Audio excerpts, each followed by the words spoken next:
اللہ تعالیٰ نے قرآن مجید میں فرمایا یا ایھا الذین آمنوا قوا انفسکم، اے ایمان والو۔ ایمان والوں کا ذکر آیا تو اس کا معنی یہ ہے کہ یہ انسانیت سے خطاب نہیں، ایمان والوں سے خطاب۔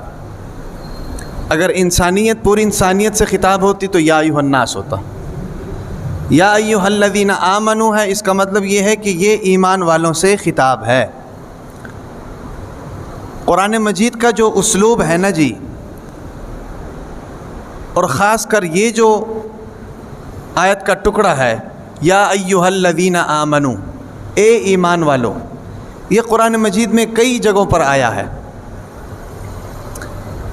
یاد رکھیں کہ یہ اللہ تعالیٰ کی طرف سے ایک پیار بھرا جملہ ہے اپنے ماننے والوں کے لیے۔ مخاطب کرنے کے لیے کون سے لفظ کا استعمال ہوتا ہے؟ یا تو مخاطب کرنے کے لیے کسی کا نام لیا جاتا ہے، ٹھیک ہے کہ نہیں، یا دوسرا طریقہ یہ ہوتا ہے کہ رشتے کی نسبت سے اس کو مخاطب کیا جاتا ہے۔ مثال کے طور پر باپ اگر اپنے بیٹے کو مخاطب کرتا ہے تو یا تو وہ اپنے بیٹے کا نام لے کر مخاطب کرتا ہے، وسیم ادھر آؤ، نسیم ادھر آؤ، امجد ادھر آؤ، فلانی فلانی، اس طرح بھی ہوتے ہیں، یا تو نام لے کر پکارتا ہے، یا نام لے کر نہیں پکارتا بلکہ اس کو بیٹا کہہ کر پکارتا ہے، یعنی باپ کا جو رشتہ اس کے ساتھ قائم ہے اس رشتے کے ذریعے اس کو پکارتا ہے۔ تو اب دونوں میں سے پیار اور محبت بھرا جملہ کون سا ہے؟ بیٹے والا جملہ ہے۔ مثال کے طور پر باپ اپنے بیٹے کو کہے کہ بیٹے ادھر آؤ، یا میرے پیارے بیٹے ادھر آؤ، تو اس لفظ بیٹا کے اندر جتنا پیار ہے وہ نام میں نہیں ہے۔ سمجھ آ رہی کہ نہیں؟ یا مثال کے طور پر ہم اگر کسی کو اعتماد میں لانا چاہتے ہوں تو اس سے بات چیت کر کے کہتے ہیں کہ یار آپ میرے بھائی ہیں، تو یہ رشتے کا لفظ کیوں استعمال کرتے ہیں، بھائی کا لفظ کیوں استعمال کرتے ہیں؟ اس کے استعمال کرنے کی وجہ یہ ہوتی ہے کہ ہم اس کو اعتماد میں لانا چاہتے ہیں، اور اعتماد میں لانے کے لیے ان الفاظ کا استعمال اس لیے ہوتا ہے کہ ان کے اندر پیار اور محبت بنسبت دوسرے الفاظ کے زیادہ ہوتی ہے۔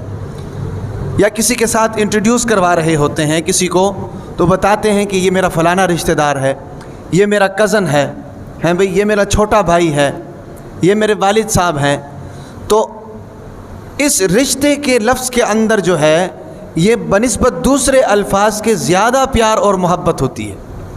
بالکل اسی طریقے سے اللہ تبارک و تعالی نے اس آیت مبارکہ کے سب سے شروع میں یا ایھا الذین آمنوا کہہ کر یہ بات بتلا دی کہ میرا اور تمہارا جو رشتہ ہے وہ دوسرے رشتوں کی بنسبت زیادہ پیار اور محبت والا ہے۔ سمجھ آ گئی؟ ایک تو بات یہ ہو گئی۔ اس کے بعد جو ہے اللہ تعالیٰ کیا فرماتے ہیں؟ یا ایھا الذین آمنوا، اے ایمان والو، قوا انفسکم واہلیکم نارا، کہ تم اپنے آپ کو بھی بچاؤ اور اپنے اہل کو بھی بچاؤ۔ کس چیز سے؟ من النار، قوا انفسکم واہلیکم نارا، آگ سے۔ اب یہ جو آیت مبارکہ کا ٹکڑا ہے اس سے ہمیں کیا چیز سمجھ میں آ رہی ہے؟ اس سے ہمیں یہ چیز سمجھ میں آ رہی ہے کہ ذاتی عمل نجات کے لیے کافی نہیں ہے، ذاتی عمل نجات کے لیے کافی نہیں ہے۔ یعنی میں نماز پڑھتا رہوں، میرے ماتحت نماز نہ پڑھیں، اور میں ان سے کہوں بھی نہ، میری اولاد ہے، میں تو صف اول کا نمازی ہوں، تکبیر اولیٰ کے ساتھ 5 وقت نماز پڑھتا ہوں، لیکن میری اولاد جو ہے اس کو مسجد کا پتہ ہی نہیں، تو میری وہ اکیلے کی نماز وہ میری نجات کے لیے کافی نہیں ہے۔ کیوں کافی نہیں ہے؟ وہ اس لیے کافی نہیں ہے کہ یہ جو میری اولاد ہے اس کو اللہ تعالیٰ نے میرا ماتحت بنایا ہے۔ میری جو بیوی ہے وہ میری ماتحت ہے، میرے جو چھوٹے بہن بھائی ہیں وہ میرے ماتحت ہیں۔ سمجھ آ رہی کہ نہیں؟ تو میں اپنی نماز بھی پڑھوں اور ساتھ ساتھ ان کو بھی نماز کے لیے لے کر آؤں. میں خود تو اچھائی کا کام کروں لیکن ساتھ ساتھ ان کو بھی اچھائی کی طرف لے کر آؤں. میں خود تو برائی سے بچوں اور ساتھ ساتھ ان کو بھی برائی سے بچاؤں. سمجھ آ رہی؟ تو نیک عمل صرف خود نہیں کرنا اپنی ذات کے لیے، بلکہ جو آپ کے ماتحت ہیں ان کی ذمہ داری آپ کے کندھے کے اوپر ہے. جس طرح ہم دنیا کے اندر بڑے فخر سے کہتے ہیں کہ بھئی ہم آپ کے سرپرست ہیں، دنیا کے معاملات میں جب اپنے حقوق جتلانے ہوتے ہیں تو ہم فوراً بڑے بن جاتے ہیں، میں تو آپ کا بڑا بھائی ہوں. اب حقوق جتلانے ہوں تو پھر وہاں اگر، اور یہ ہونا بھی چاہیے، یہ نہیں کہہ رہا ہوں کہ نہیں ہونا چاہیے، یہ ہونا بھی چاہیے. بڑوں کے حقوق زیادہ ہیں، بڑوں کا ادب زیادہ ہے، بڑوں کی فرما برداری زیادہ ہے، ہونی چاہیے. لیکن میں یہ کہہ رہا ہوں کہ جس طرح ہم دنیا کے معاملات میں اپنے بڑے پن کا فائدہ اٹھاتے ہیں، بالکل اسی طریقے سے آخرت کے معاملے میں بھی اگر ہم نے بڑے ہونے کی ذمہ داری نہیں نبھائی تو ہم سے پوچھا جائے گا. سمجھ آ رہی کہ نہیں؟ اور خاص کر اولاد کے معاملے میں زیادہ پوچھ گچھ ہوگی. تو اس لیے اس کا مطلب یہ ہے کہ ایک مسلمان کی نجات کے لیے اس کا ذاتی عمل کافی نہیں ہے.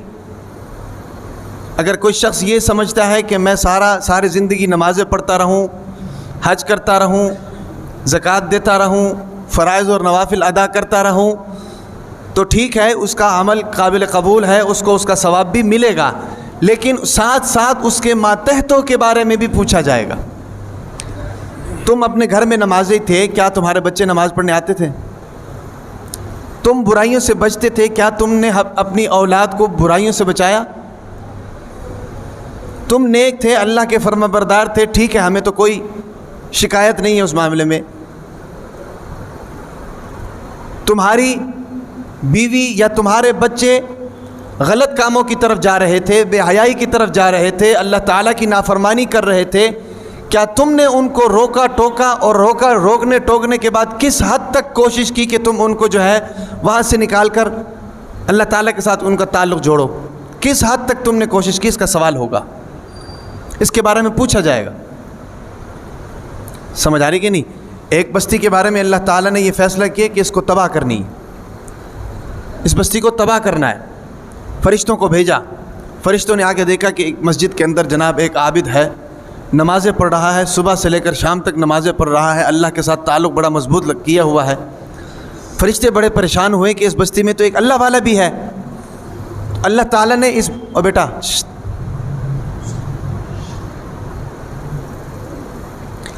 تو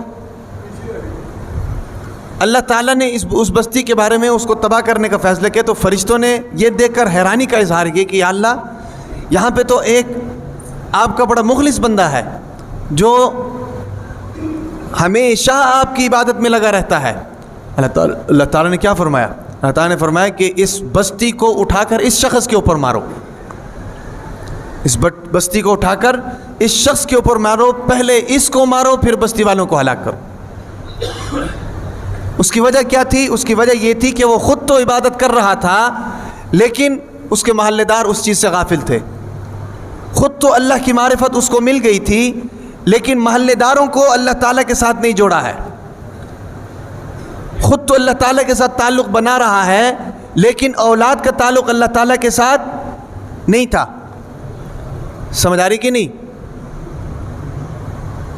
تو جو بندہ خود اپنے آپ کو بچانے کی کوشش کرے، اپنے فائدے کی سوچے، دوسرا مسلمان اگر جہنم میں جا رہا ہے تو اس کو نہ روکے، اولاد اگر بے حیائی کی طرف جا رہی ہے تو اس کو نہ روکے،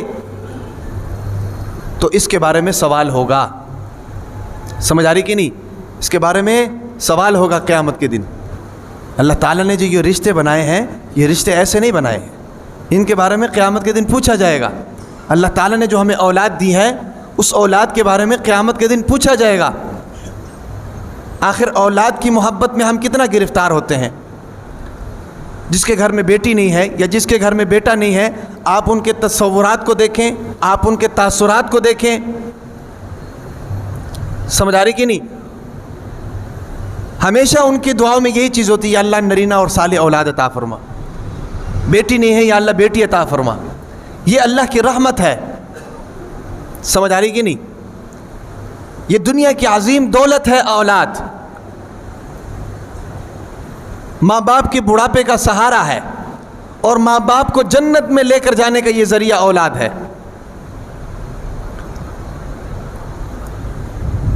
تو اتنی امنگوں اور دعاؤں کے بعد ہم نے یہ اولاد مانگی ہے، کیوں مانگی ہے؟ کیونکہ ہمیں اس سے محبت ہے، ہمیں اس سے محبت ہے۔